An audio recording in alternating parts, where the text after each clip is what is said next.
Hi అండి, welcome to Sandhya kitchen. ఇవాళ వచ్చేసి పునుగులైతే చేస్తున్నాను. ఏ పిండి నానబెట్టే పని లేకుండా చక్కగా గోధుమ పిండితోనే చక్కగా పునుగులైతే చేసుకోవచ్చు. టేస్ట్ కూడా బాగుంటాయి. ట్రై చేసి చూడండి.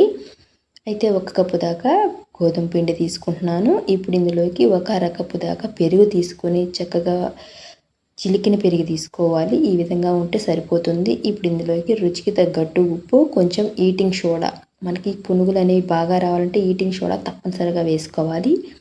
ఇప్పుడు ఇందులోకి ఇదంతా కలిపేసుకున్న తర్వాత కొంచెం కొంచెంగా నీళ్లు వేసుకుంటా పిండి అయితే కలుపుకోవాలి.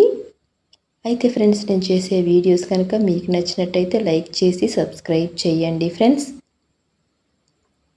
ఈ విధంగా నీళ్లు వేసుకుంటా కలుపుకుంటా ఉండాలి. ఉండలు లేకుండా కలుపుకుంటా ఉండాలి. ఇప్పుడు 1 స్పూన్ జీలకర్ర వేసుకొని పిండి అనేది ఈ విధంగా ఉండాలి.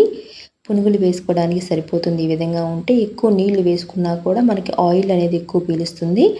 ఇప్పుడు 1 ఉల్లిపాయ, పచ్చిమిర్చి సన్నగా తరిమింది ఇందులోకి వేసుకున్నాము. ఈ విధంగా చేసుకున్న తర్వాత ఇది పక్కన పెట్టేసుకుందాం. ఒక 10 నిమిషాల పాటు పక్కన పెట్టేసుకొని చేయి తడుపుకుంటా వేసుకున్నామంటే మనకి పునుగులు అనేవి చక్కగా ఆయిల్లో జారి పడిపోతాయి, లేదా చేతికి పిండి అతుక్కుంటా ఉంటుంది. ఈ విధంగా చేయి తడుపుకుంటా వేసుకుందాము. ఇప్పుడు గ్యాస్ ఆన్ చేసుకొని కడాయి పెట్టుకుందాము. ఇందులోకి ఆయిల్ వేసుకొని ఆయిల్ బాగా వేడైన తర్వాత చేయి తడుపుకుంటా పునుగులు వేసామంటే చక్కగా చేతిలోంచి జారి పడిపోతాయి పునుగులు అనేవి. ఈ విధంగా వేయించుకోవాలి.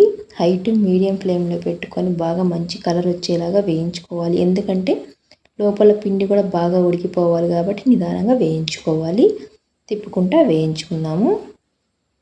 ఈ విధంగా వేగిపోయాయి కదా, ఇవి తీసి ఒక ప్లేట్లో అయితే పెట్టేసుకుందాము. చక్కగా టేస్ట్ అయితే చాలా బాగుంటాయి. ఇందులోకి మనకి చట్నీ కూడా అవసరం లేదు. మళ్ళీ వేసుకుందాము.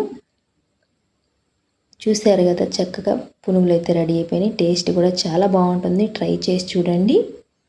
అంతేనండి. ఈ వీడియో కనుక మీకు నచ్చినట్టయితే లైక్ చేయండి, షేర్ చేయండి, కామెంట్ చేయండి, సబ్స్క్రైబ్ చేయటం మాత్రం మర్చిపోకండి.